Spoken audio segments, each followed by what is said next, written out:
എൻ്റെ കർത്താവിനുതമായ നാമത്തിൽ ജോലി ചെയ്യുന്നവരെ ആശീർവദിക്കുന്നു, ജോലി തേടുന്നവരെ ആശീർവദിക്കുന്നു, ജോലി നഷ്ടപ്പെടാൻ പോകുന്നതിൻ്റെ പേര് സങ്കടപ്പെടുന്നവരെ ആശീർവദിക്കുന്നു, വിദേശങ്ങളിൽ ജോലി നഷ്ടപ്പെട്ട് തിരിച്ചു പോരാൻ വേണ്ടി ഗതികേട്ട് വരുന്നവരെ അത് അവിടെ തന്നെ നിലനിർത്തുന്നതിന് വേണ്ടിയുള്ള ദൈവിക തീരുമാനം ഉണ്ടാകാൻ വേണ്ടി പ്രാർത്ഥിക്കുന്ന കർത്താവെ, നാട്ടിലെ കടങ്ങളാലും ജോലിയില്ലാതെയും വിഷമിച്ചും ജോലിയില്ലാതെയും വിഷമിച്ചുമൊക്കെ അലയുകയും പ്രയാസപ്പെടുകയും മാസങ്ങളും ആയിട്ട് ആശുപത്രിയിൽ തന്നെ കഴിയുന്നവരുണ്ട് ഈശോയെ.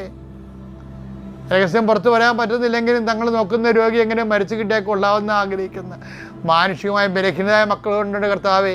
അവരെല്ലാവരും സമർപ്പിച്ച് പ്രാർത്ഥിക്കുന്ന കർത്താവെ, അങ്ങനെയുള്ള രോഗികൾ അവർ തന്നെ സ്വയം പ്രാകുന്നു കർത്താവെ, അങ്ങോട്ട് വിളിച്ചാൽ മതിയായിരുന്നല്ലോ എന്നൊക്കെ ഓർത്തിട്ട് സ്വയം പഴിക്കുന്നവരുണ്ട് ഈശോയെ. അവരെല്ലാം ശക്തിപ്പെടുത്താൻ കുരിശിൻ്റെ ചുവട്ടിൽ നിന്ന മറിയം, കന്യാസ്ത്രീ മറിയം അമ്മയുടെ ശക്തിയാൽ നിങ്ങളെ ശക്തീകൃതനാകാൻ വേണ്ടി ഈശോ നാമത്തെ ആശീർവദിച്ച് പ്രാർത്ഥിക്കുന്നു. എൻ്റെ കർത്താവിൻ്റെ ഉന്നതമായ നാമത്തിൽ ജോലി നഷ്ടപ്പെട്ടവരെ, വീട് നഷ്ടപ്പെട്ടവരെ, സമാധാനം നഷ്ടപ്പെട്ടവരെ, സാമ്പത്തിക തകർച്ച വന്നുപോയവരെ, എല്ലാ തരത്തിലും കുടുങ്ങിയിരിക്കുന്നവരെ എല്ലാം യേശുനാമത്തിൽ അഴിച്ചുവിടപ്പെടുകയും നിങ്ങൾ സന്ധിക്കപ്പെടുകയും ചെയ്യട്ടെ. പിതാവും പുത്രനും പരിശുദ്ധ സർവ്വീശ്വരൻ നീക്കുവാമേ.